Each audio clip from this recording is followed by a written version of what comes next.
Welcome to the third topic of daily scan. ये topic है antibiotics के बारे में। क्या एंटीबायोटिक्स की इफेक्टिवनेस कम होते जा रही है? क्या इसका संबंध राइजिंग एंटीबैक्टीरियल या एंटीमाइक्रोबियल रेजिस्टेंस के साथ है? यही टॉपिक को आज अपन एक्सप्लोर करेंगे। तो सबसे पहले ये टॉपिक न्यूज में क्यों है? क्योंकि एक रीसेंट स्टडी ने बताया, और इनफैक्ट आप कोई भी डॉक्टर से पूछेंगे मेजर हॉस्पिटल्स के, कि उनका भी कहना है कि कोई भी मेजर जो एंटीबायोटिक पहले काम करती थी उनकी इफेक्टिवनेस कम होते जा रही है। तो इस स्टडीज में जो मेजर सबसे कॉमन एंटीबायोटिक्स हैं जैसे कि एमॉक्सिसिलिन, एजिथ्रामाइसिन, सिप्रोफ्लॉक्सिसिन, इन सारी एंटीबायोटिक्स की इफेक्टिवनेस को स्टडी किया गया और पाया गया not just in India but across the world antibiotic की इफेक्टिवनेस कम हो रही है। मतलब कि यदि यही एंटीबायोटिक पहले हमें एंटीबायोटिक्स जो बैक्टीरिया से फाइट करने के लिए सफिशिएंट रहती थी, अब उनकी रिस्पॉन्स कम होते जा रही है। That is the issue. तो सबसे पहले अपन समझते हैं कि इससे प्रॉब्लम क्या आएगी। तो अभी हमें कोई भी बैक्टीरियल इन्फेक्शन होता है, हम एंटीबायोटिक खा लेते हैं, इसका रिस्पॉन्स ऐसा होता है, बैक्टीरियल और for that matter fungal as well, उसका रिस्पॉन्स ऐसा होता है कि हमारी बॉडी एक इम्यून रिस्पॉन्स जनरेट करती है। उस इम्यून रिस्पॉन्स की वजह से एंटीबायोटिक्स फंक्शन करके हमें उस इंफेक्शन के मलेज से ठीक कर देती है। That is how antibiotics work. But यदि एंटीबायोटिक्स इफेक्टिव नहीं रहेंगी तो क्या होगा कि बहुत छोटी छोटी health issues, for example fever, for example higher elements, for example TB, cancer, इनको क्योर करना प्रॉब्लमैटिक हो जाएगा। साथ ही साथ डोसेज को बढ़ाना पड़ेगा। यदि डोसेज बढ़ता है तो इसका डायरेक्ट रिपरकशन आएगा मेडिकल एक्सपेंस में। मेडिकल कॉस्ट जो है लगातार बढ़ेगी। इंडिया में 62% जो कॉस्ट है वो लोग खुद अपनी पॉकेट से भरते हैं। This is the issue. ये अभी थोड़ा सा डाउन हुआ है, कई स्टेट्स में 48% आ चुका है लेटेस्ट डेटा के हिसाब से, बट 48 से 60% के बीच में लोग अपनी पॉकेट से कोई भी हेल्थ एक्सपेंडिचर भरते हैं। ऐसी सिचुएशन में यदि हेल्थ एक्सपेंस बढ़ता है तो ये एक मेजर प्रॉब्लम होगी। अब इसी से रिलेटेड यदि अपन समझे, ओवर यूज, ऐसी सिचुएशन में यदि अपन एंटीबायोटिक का करते हैं तो बहुत सारे गुड बैक्टीरिया भी होते हैं हमारी बॉडी में, और ये गुड बैक्टीरिया की भी डेथ हो जाती है। मतलब कि जैसे कि गट में प्रोबायोटिक बैक्टीरियास होते हैं, उनकी वजह से हमें डाइजेशन में हेल्प मिलती है। But if we consume over antibiotics, इसकी वजह से क्या होगा, एक तो रेजिस्टेंस और ज्यादा बढ़ेगी, दूसरा फैक्टर क्या होगा, गुड बैक्टीरिया भी मर जाएंगे जो हमारी बॉडी के लिए एसेंशियल है। अब एक एस्पेक्ट जो अपन पढ़ते हैं इसी से रिलेटेड, ये है एंटीबायोटिक्स डिस्कवरी टाइमलाइन। तो आप देखोगे सबसे पहले 1920s में, 1928 में टू बी प्रिसाइज, सबसे पहला एंटीबायोटिक जो कि पेनिसिलिन थी डिस्कवर हुई थी। उसके बाद लाइन से आप देखोगे डिस्कवरी बढ़ते जा रही है, एंड फ्रॉम अराउंड 1955 ये डिस्कवरी कम होते गई, नई एंटीबायोटिक्स की डिस्कवरी कम होते गई। In fact the last discovered antibiotic was in 1987 which was लिप्टो lipopeptides. That is the extent. मतलब कि फ्रॉम 1987 से लेकर प्रेजेंट टाइम कोई भी नई एंटीबायोटिक नहीं डिस्कवर हुई है। इसका डायरेक्ट रिपरकशन आप ऐसे समझ सकते हो कि जो एंटीबायोटिक्स प्रेजेंटली मार्केट में हैं उनकी एफिशिएंसी कम हो रही है, उनकी बीमारी से लड़ने की कैपेसिटी कम हो रही है, but at the same time नई का सप्लाई जो है वो 30+ ईयर से नहीं हुआ है। मतलब कि ऐसी सिचुएशन में ऐसी रही तो it would be a major health care disaster. एक चीज तो बहुत आसानी से हमें यहां पर समझ में आती है कि हमें R&D में इन्वेस्ट करने की जरूरत है। इनफैक्ट न्यू एंटीबायोटिक की डिस्कवरी एक बहुत इंपॉर्टेंट कंस्टिट्यूएंट रहेगा कि फ्यूचर हेल्थ क्राइसिस कैसे अनेबल होती है, क्या फ्यूचर हेल्थ कैसे अनफोल्ड होगी, क्या हेल्थ अच्छे पाथ में है या एक डाउन द हिल पाथ में है, ये डिसाइड करेगा कितनी नई एंटीबायोटिक्स डिस्कवर होती हैं। अब सबसे पहले यदि अपन समझते हैं क्या रीजंस हैं जिसकी वजह से एंटीबायोटिक रेजिस्टेंस बढ़ता है। एक सबसे कॉमन रीजन है इंडिविजुअल लेवल पर क्या होता है कि हम लोग जो एंटीबायोटिक्स हैं उसे ओवर यूज करते हैं। इस वजह से बैक्टीरिया जो रहते हैं वो रेजिस्टेंस डेवलप करते हैं। प्रॉपर मेडिकेशंस को यूज नहीं करते, हम सेल्फ मेडिकेशन करते हैं। इस सेल्फ मेडिकेशन का मतलब होता है जब हम कम बीमार हैं, स्ट्रॉन्ग एंटीबायोटिक ले लेना, प्रॉपर कोर्स को कंप्लीट नहीं करना, ये सारे की इश्यूज की वजह से होता क्या है, कुछ सर्टेन बैक्टीरियाज, आप इमेजिन करो ये आपका गट है, यहां पर कुछ बैक्टीरिया एंटीबायोटिक्स लेने से मर गए, but at the same time कुछ इनकम्प्लीट कोर्स की वजह से सरवाइव कर गए। Now this have been subjected to doses of antibiotic. धीरे धीरे जब यही साइकिल होती है रिपीट, तो ये वाले एंटीबायोटिक जो एंटीबॉडीज जो सरवाइव कर ले गए, they become immune to the future, ये सारे के सारे organism become immune to future antibiotic use. That is one major issue. इस वजह से बोला जाता है एंटीबायोटिक का डोज हमेशा हमें कंप्लीट करके ही लेना है। इसके बाद एक मेजर एंटीबायोटिक्स का जो रीजन है रेजिस्टेंस डेवलप करने का, वो है एग्रीकल्चर। तो एग्रीकल्चर में फ्रीक्वेंटली होता क्या है, एंटीबायोटिक्स एनिमल को बहुत एक्सटेंसिवली इंजेक्ट किया जाता है। It is projected as growth को प्रोजेक्ट करने के लिए दे देते हैं। कोई भी बीमारी होती है, अंधा आप एंटीबायोटिक्स लगा देते हो, क्योंकि प्रोडक्टिविटी, किसान डरता है, जो भी उनको रेस कर रहे हैं वो डरते हैं कि कहीं दूध, कहीं उनकी हेल्थ कम ना हो जाए, because that is a source of livelihood, इसीलिए अंधा एंटीबायोटिक इंजेक्शन देते जाते हैं। इस वजह से एक मेजर सोर्स है ये प्रॉब्लम का। एक और जो रीजन है वो है फार्मा कंपनीज।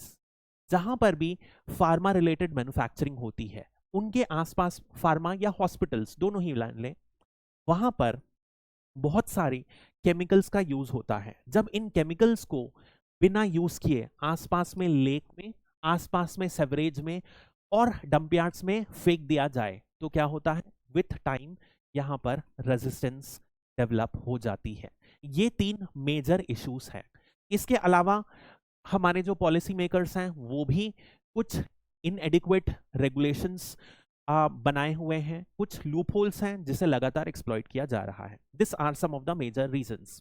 इसके अलावा यदि अपन समझें कि इसे एड्रेस कैसे किया जाए, तो सिंपल सी बात है, हर एक स्टेक होल्डर जो अपन ने देखा उसे हमें कुछ ना कुछ रिस्पॉन्स देना है। For example I tell you, जैसे अपन ने इंडिविजुअल की बात करी, तो ये इंडिविजुअल को क्या यूज करना है, यदि वो एंटीबायोटिक यूज कर रहा है तो उसे बिल्कुल सही टाइम पर यूज करना है, जो डोसेज है उसे सही यूज करना है, ओवर प्रिस्क्राइब्ड नहीं करना है, ओटी डॉक्टर प्रिस्क्राइब्ड को ही फॉलो करें, कहीं पर भी वो ओवर द काउंटर मेडिसिन ना खरीदे, प्रॉपर डोसेज को फॉलो करें। इस तरीके के इनिशिएटिव्स इंडिविजुअल को फॉलो करना है।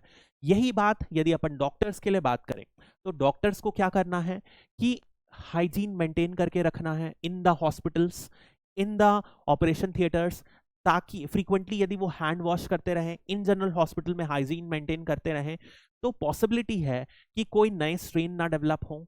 यदि डेवलप हो रहे हैं, साथ ही साथ उनको सेपरेट रखा जाए, सेपरेट वार्ड बनाया जाए और सर्वेलेंस या मॉनिटरिंग की जाए, तो हो सकता है कि लोगों में ना फैले या इन जनरल पहले प्लेस में ही ओरिजिनेट ना है। डॉक्टर्स लोग भी ओवर प्रिस्क्राइब ना करें, that is what is another important. इसके अलावा एक बात अपन ने ऑलरेडी कर दी कि जो कंपनीज हैं, जो फार्मा है, उन्हें जरूरत है नए एंटीबायोटिक्स की खोज करने की। एक मेजर अपन ने देखा एग्रीकल्चर होता है, तो एग्रीकल्चर के लिए क्या हमें वेटनरियंस डॉक्टर्स की और इन जनरल बोटानिस्ट की सप्लाई बढ़ाने की जरूरत है, इसमें रिसर्च करने की जरूरत है, उनको ज्यादा ट्रेन करने की जरूरत है कि एडिक्वेट डोज ही दिया जाए। फार्मर्स को बताने की जरूरत है कि ये नेगेटिवली कितना इंपैक्ट करता है यदि आप ब्लाइंडली उन्हें इंजेक्ट करते रहो एंटीबायोटिक से। तो these are the steps to be taken. साथ ही साथ एक पॉलिसी मेकर्स को इसे एक एजेंडा बना के इसे टॉप लेवल नोशन पे आगे बढ़ाएं। This are essentials. इसी में ऐसा नहीं है कि इंडिया ने कुछ स्टेप्स नहीं लिए हैं, बहुत सारे स्टेप लिए हैं। कुछ स्टेप्स की बात करते हैं, जैसे एक है रेड लाइन कैंपेन। तो ये मान लीजिए मेडिसिन की स्ट्रिप है, यहां पर लास्ट में रेड लाइन रहता है, मतलब कि ये H1 ड्रग्स हैं। H1 ड्रग मतलब कि एक शेड्यूल है, ऐसा माना गया है जो भी ड्रग है जो लॉन्ग रन में कोई इश्यू क्रॉस कर सकता है, उसमें ये रेड लाइन है, ताकि एक तरीके का आप कंज्यूमर्स को अवेयरनेस दिखा रहे हो कि this could be a matter of concern, और इसे आप केवल डॉक्टर के प्रिस्क्रिप्शन के बाद ही लें। सिमिलरली CDSO जो ऑर्गेनाइजेशन है, उसने भी बहुत सारे एंटीबायोटिक्स में लिस्ट लगाई थी जो बिना प्रिस्क्रिप्शन के बेची नहीं जा सकती। ये इसलिए किया गया ताकि कोई भी हायर एंड एंटीबायोटिक्स का गलत इस्तेमाल ना किया जाए, ओवर यूज ना किया जाए और उसे एंड रिजॉर्ट के लिए बचाकर रखा जाए। सिमिलरली नेशनल हेल्थ पॉलिसी में भी एक मेजर एजेंडा, एक मेजर थ्रेट माना गया है एंटीबायोटिक रेजिस्टेंस को, उसका सर्वेलेंस बढ़ाने के लिए बात की गई है। इसी पॉलिसी के अकॉर्डिंग एक प्लान बनाया गया है on to fight the antibiotic resistance. Major agenda क्या होगा? सर्वेलेंस हमें बढ़ाना है कि कहां से इशू हो रहा है और इन इश्यूज में कॉजेस को अंडरस्टैंड करके उन्हें फाइट करना है। यही एक्शन प्लान का एजेंडा होगा। अब एक और अप्रोच है वन हेल्थ, मतलब कि जो ह्यूमन हेल्थ है, जो प्लांट की हेल्थ है और एनिमल की हेल्थ है, ये तीनों इंटरकनेक्टेड हैं। तीनों की तीनों एक ही हेल्थ के बारे में बात करता है। एक की यदि हेल्थ बिगड़ती है तो दूसरे की हेल्थ ऑटोमेटिकली बिगड़ जाएगी। ऐसा कुछ कोविड के टाइम्स में समझ में आया जब एक जूनोटिक डिसीज, मतलब कि एनिमल से निकलने वाली डिसीज जंप करके ह्यूमन में आ गई। मतलब कि for the health of the humans, the entire ecosystem including all its constituent, be it human, be it animal और be it plant, needs to be healthy. तो तीनों को हेल्दी रखने के लिए हमें वन हेल्थ अप्रोच फॉलो करनी चाहिए। ये WHO ने सजेस्ट किया है और इसके लिए इंडिया ने एक्शन फ्रेमवर्क बनाया है। इसी से रिलेटेड एक है एंटीबायोटिक स्टीवर्ड प्रोग्राम। ये Indian council of medical research ने ये प्रोग्राम लॉन्च किया है, जो खासकर जो अपर एंड के जो टर्शरी हॉस्पिटल्स हैं, जहां पर हाई लेवल का, जैसे कि एम्स हो गया, जहां पर बड़े बड़े केसेस को डील किया जाता है, इस लेवल पर क्या किया गया है, यहां पर भी लोगों को, अब लोग मतलब जो स्टाफ हैं, मेडिकल स्टाफ, उनको अवेयरनेस फैलाने के लिए और ये इंश्योर करने के लिए कि वार्ड्स में, आईसीयूज में सही डोज ऑफ एंटीबायोटिक दिया जा रहा है, तो उन टर्शरी हॉस्पिटल्स में जाके ट्रेनिंग दी जा रही है। Because tertiary hospitals are one of the major areas जहां पर ऐसे रेजिस्टेंट एंटीबॉडीज पाए गए हैं। ठीक है, अब एक क्वेश्चन देखते हैं, ये यूपीएससी का ही क्वेश्चन है। Which of the following statements are correct? Reasons for the occurrence of multi-drug resistance in the pathogens in India. Genetic predispositions, ऐसा कोई हमने पढ़ा नहीं है। Taking incorrect doses of antibiotics, सही बात है। Using antibiotics in livestock farming, ये भी सही है। तो 2 and 3 तो definitely search सही है। A और C तो नहीं है, आंसर या तो B है या तो D है। मल्टीपल क्रोनिक डिसीजेस इन सम पीपल।